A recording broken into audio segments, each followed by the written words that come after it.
जालिम इंसान था, पाकिस्तानी। उसका नाम रहीम था और वह छोटे से कस्बे के किनारे एक बड़ी सी हवेली में रहता था। गलियों के बच्चे उसके खौफ से दौड़ते, दुकानदार उसके सामने झक जाते और लोग उसके नाम से रात में खिड़कियों के पीछे डर कर बात करते। उसकी ताकत ज़मीना और पीछे से नहीं बल्कि लोगों के दिलों पर साया डालने वाली ज़बाना और सख्त फैसलों से थी।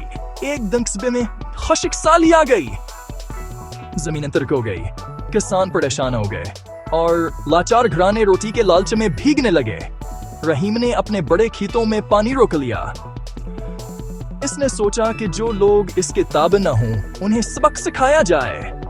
किसान और मजदूर इसके दरवाजे पर आकर भीख मांगने लगे, मगर इसने कोई रहम न दिखाया। फिर एक बूढ़ी औरत नानी फातिमा अपने बच्चों का हाथ पकड़कर रहीम के आगे आई। ऐ साहब, हमारी फसलें मर रही हैं, बच्चे भूखे हैं। मेरी जमीन मेरा हक है, बाहर जाओ। इसी रात एक जोरदार आंधी आई। तेज बारिश के बाद जमीन का एक हिस्सा फट गया और रहीम की हवेली के करीब से नदीकार अस्तहब्दल गया। खेतों में पानी भर गया, मगर रहीम के बड़े दरवाजे की जंजीर फट गया और हवेली का गुजरा हुआ हिस्सा पानी में बह गया। सुबह जब रहीम बाहर निकला तो देखा उसकी मेहनत का बड़ा हिस्सा तबाह हो चुका है।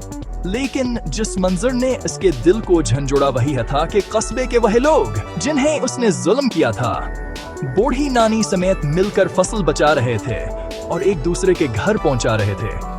रहीम ने पहली बार अपने अंदर एक खराश महसूस की। ये खराश शर्मिंदगी और पछतावे की थी।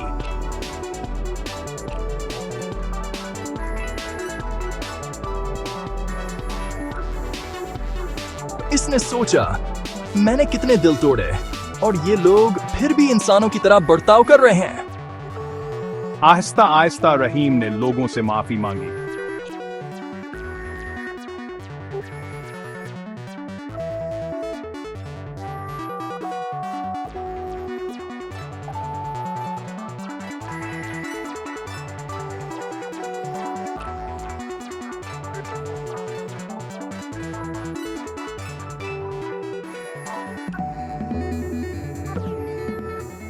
लोगों की सर्दी आहिस्ता आहिस्ता नरम होती गई। रहीम के अंदर भी नरम दिलपन आया।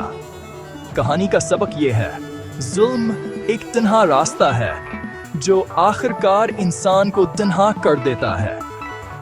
रहम, माफी और इश्तराक वो रास्ते हैं जो एक शख्स के दिल को बदल कर पूरे कस्बे को रोशनी दे सकते हैं।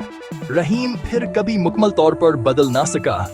इंसान की फितरत में खामियां रहती हैं, मगर इसने जिंदगी का वो मोड़ इख्तियार किया जिससे उसके अमाल का वजन कम हुआ और लोगों ने उसे कबूल कर लिया।